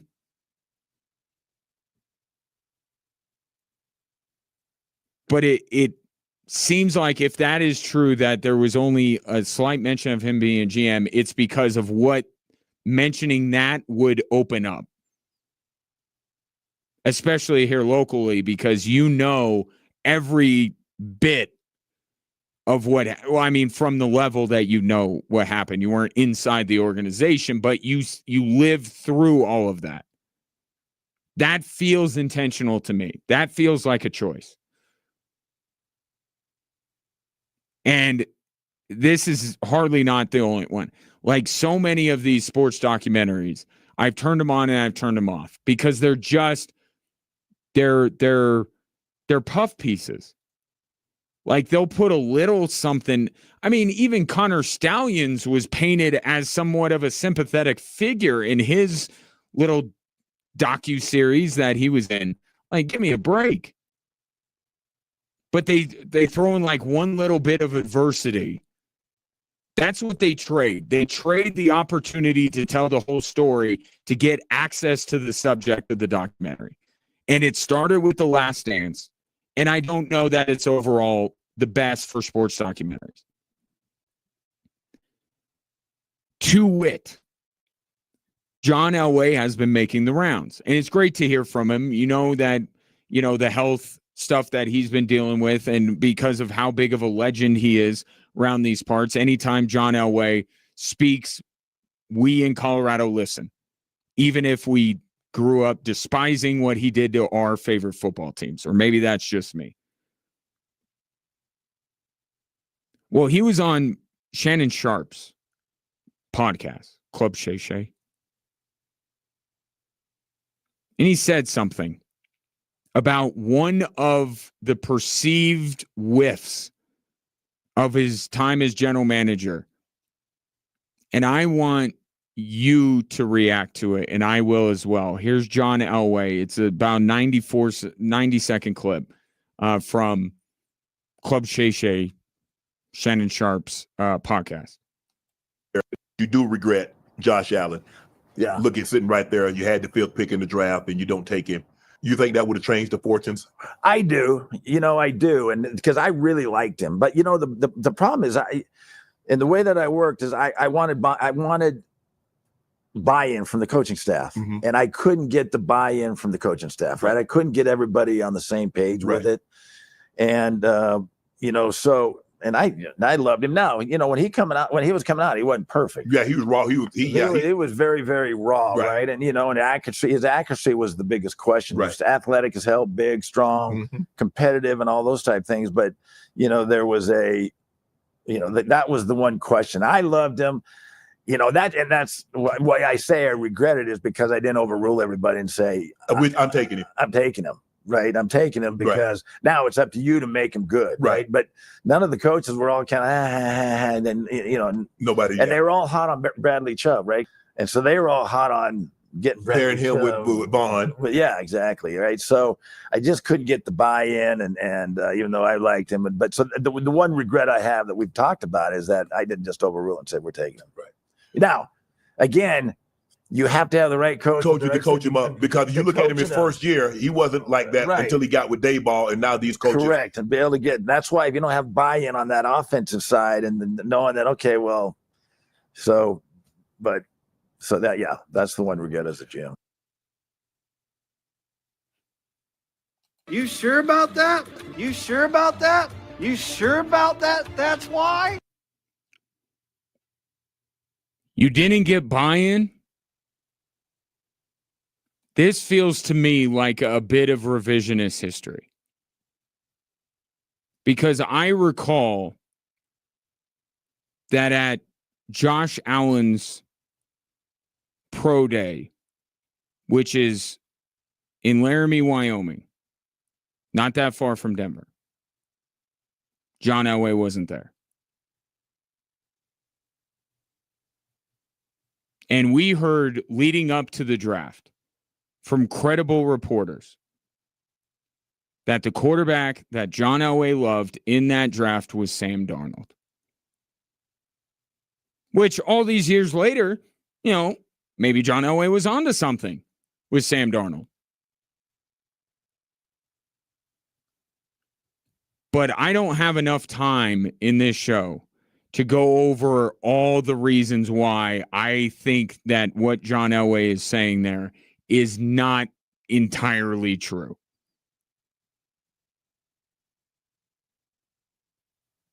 Now, I buy what he's saying about the coaching staff. Like that could be the truth there. That when they discuss Josh Allen, and by the way, Vance Joseph and the Broncos coached Josh Allen at the Senior Bowl. I buy the idea that when they sat down doing their due diligence leading up to the draft, that they had a discussion about Josh Allen, and Bill Musgrave, who was the offensive coordinator at the time, and Vance Joseph, who was the head coach at the time, said, I don't know. And right. And it was probably the accuracy. It was the accuracy, and it was the level that he played at.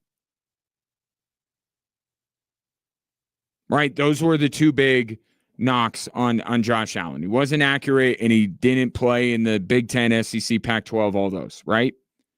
I could imagine that the Broncos held those same things against him.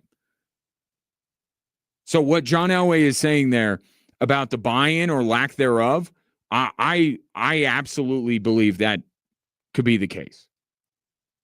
But the idea that John Elway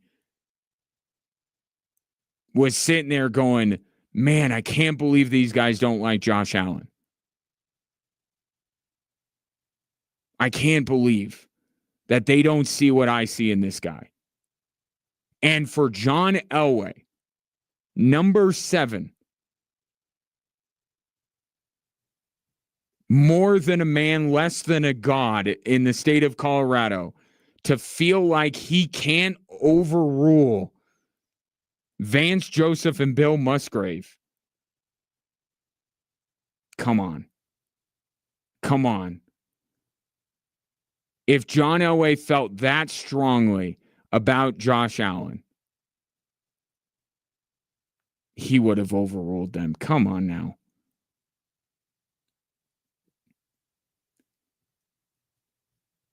Don't forget, just a couple of years prior, the Denver Broncos completely whiffed on Paxton Lynch. And to turn around and take an athletically gifted but incredibly raw prospect would have been, and you have to admit it, a tough sell at that time here in Colorado. It would have been a tough sell. You just missed on Paxton Lynch, and you're turning around and getting this gigantic, raw, inaccurate quarterback that has not played at the highest level of college football. You're going to, it's not that Josh Allen and Paxton Lynch are the same player,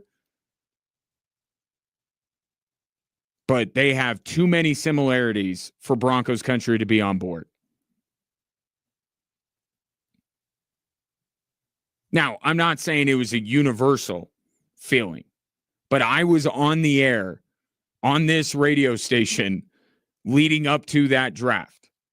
I did not get a lot of calls and texts from people saying, oh, the Broncos got to get Josh Allen. Not a lot of people came out of the woodwork to say that should be the pick. I got some Sam Darnolds. I got some Josh Rosens. I got some Baker Mayfields. And in fact, I would say more the sentiment at that time was not quarterback. Bradley Chubb was hailed as a home run. People loved that idea. And apparently the Broncos did as well. I seem to remember there wasn't actually a ton of talk, and part of it was because it was figured that the Broncos would not have a chance to get a Darnold or a Baker. There was some talk about Baker. I remember we discussed Baker, but Darnold was going to be long gone. So the reports that came out that they liked Darnold, it was like you had to trade up, and then the Jets traded up, and there's no way that was going to happen.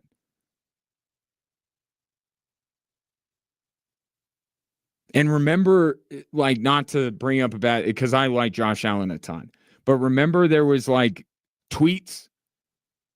There's some tweets with him. Yeah, Josh Allen would have been a very tough sell. So even if John Elway liked him,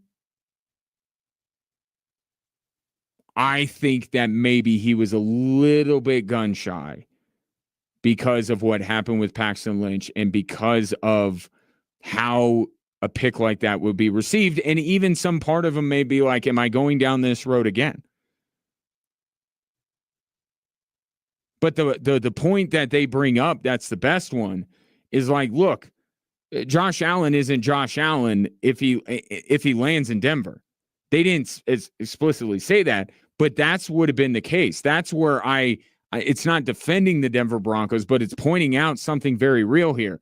Do you truly believe that at that time with that coaching staff, if they would have gotten Josh Allen, he would have become this guy? And that's something that we've started to change when we talk about the draft. We understand that where these guys go matters. And putting Josh Allen, a raw prospect as he was, with that Denver Broncos coaching staff, I don't think Josh Allen is the guy that is about to take on the Jaguars on Sunday. I really don't. But this is what happens when the documentaries, it becomes a chance to maybe massage. And Michael Jordan did it. Michael Jordan did it, it's okay for everybody. Michael Jordan did some of this, right? Everyone pointed and laughed at Isaiah Thomas when he was bringing up very legitimate gripes and was only kept off that team because Michael Jordan hated the guy. And Michael Jordan was given a huge platform to say it wasn't about that. It was about that. Or else Isaiah Thomas would have been on the team. Harmless in the grand scheme of things, of course. But documentaries in the ecosystem around sports documentaries, I have found that over the last few years, they're not exactly shot for shot accurate retelling of these stories. I can't speak for the Civil War. I watched the Civil War documentary. I'll take every line in there as gospel. I have no idea. With the sports documentaries and some of the press tours going on around it, I can go like, wait a minute. You sure about that? 719-247-1313. Well, I have one more segment here on this Thursday edition of the show right after this.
John Elway misremembering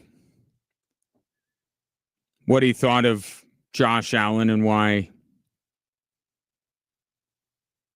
the biggest regret of his general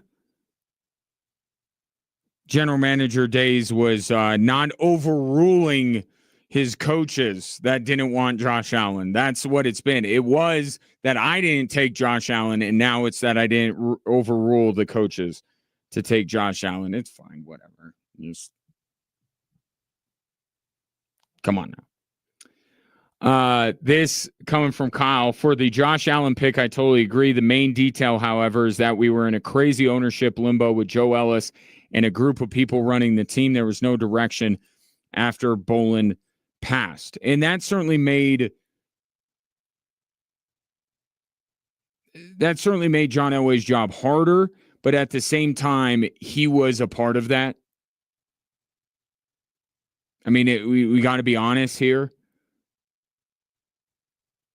You could say that, Pat Bolin not being around and kind of guiding this organization was detrimental, and it absolutely was, and they lost something when he stepped away. But John Elway contributed to a little bit of that disarray. Right? Because some of his decisions as the Broncos football decision maker were highly questionable.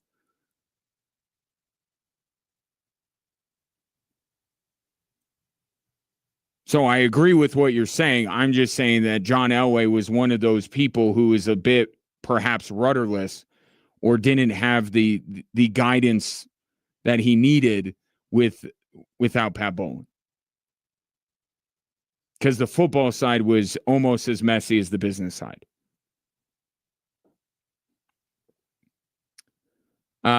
Kyle continues, Elway is to blame as much as anyone, but I believe there was differing opinions and agendas from all leadership, which is why we were such a mess. The coaching staff didn't buy into Lynch or Locke either, which is why they failed. So that shows what he said is mostly true.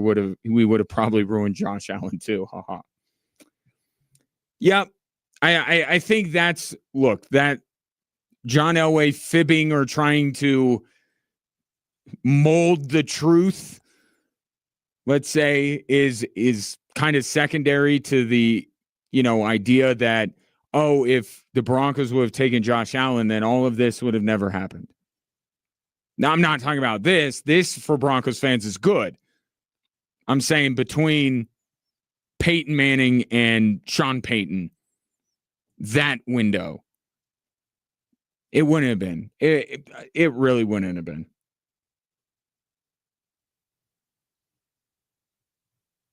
And let's talk about Sam Darnold, too. I think Sam Darnold succeeds in Denver if John Elway is able to get his hands on him, because that's who he wanted.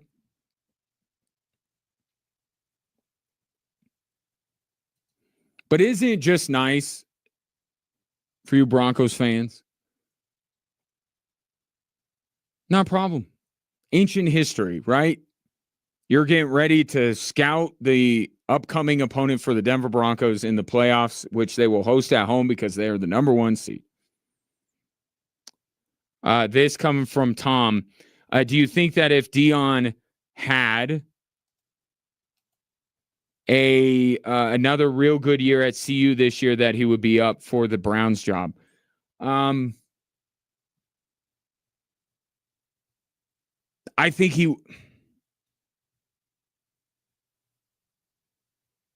No, actually, no. Because I was going to say that maybe he'd be up for it, but I ultimately don't think that he wants it. Like, that's the thing. Deion Sanders legitimately does not want to go to the NFL. The only caveat he threw out there was if he got to coach both of his sons, which I guess theoretically he could in Cleveland. I don't think he wants to coach in the NFL. I really don't. But as far as him being up for it, I don't think so either.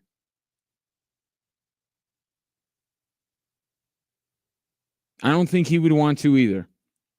Or I don't think the Browns would want him. I really don't. I think the route Like, even let's bend the timeline here, and let's say that Deion Sanders was coming off of a really good year this year at CU, and the Browns were looking for a coach. I don't think they'd be looking in Deion Sanders' direction. I think he would be down on their list. I think that they would consider it. They're probably throwing out a lot of very interesting candidates behind closed doors. Because now we're getting into, the health issues that he has and what is required from an NFL head coach.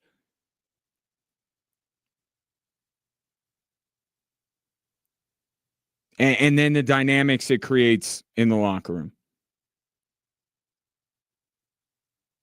Right? Vic Fangio once called, the NFL a meritocracy. How would it be received by the veteran Browns players that Deion Sanders is coming in to coach his son? And so I don't think he would be.